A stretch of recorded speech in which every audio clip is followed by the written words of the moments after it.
Restaurator Rendolf Algra waat de dag na de brand vregen om de kerken weer in oude stil te brengen. Een megaklus, want er wie haast niet oer. Algra maakte een plan voor een moderne kerk. Het bisdom joeg grien lucht.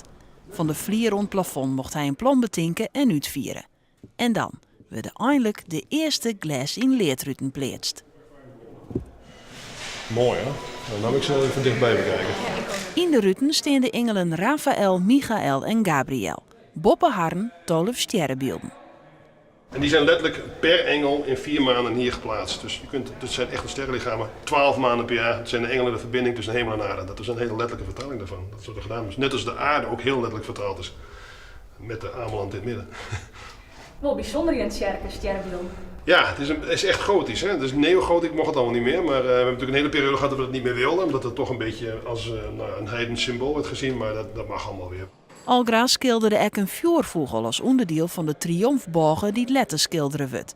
Net als symbool van reïncarnatie, maar van Christus. Die discussie die vindt vooral plaats met deskundigen. En we hebben enkele goede deskundigen die over in ieder geval over Rendolf meekijkt van zitten we op een goede weg en klopt dit wat erin komt. Ja, mag deze vertalen. Ja. Net alleen op de eilanders willen haar kerken waarom. Ook voor een soort Duitse toeristen is het een belangrijke bouw. Sommer für Sommer gehört diese Kirche eben für uns auch mit dazu und auch für mich als Priester, dass ich dann hier auch die Messe feiere. War das ein Schock? Das war ein Riesenschock, absolut. Und die Bilder waren ja wirklich dramatisch. De komende maanden wordt de rest van het interieur schilderen en bouwd. Eb en vloed is daarbij het haatthema. Hilligen worden afbeelden in een landschap van duinen en zee en met bissen en planten die op het eiland voorkomen.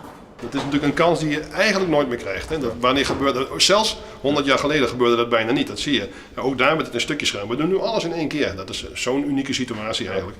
Daar kunnen de Amelanders heel trots op zijn volgens mij. Die krijgen wel een bijzonder kerkje.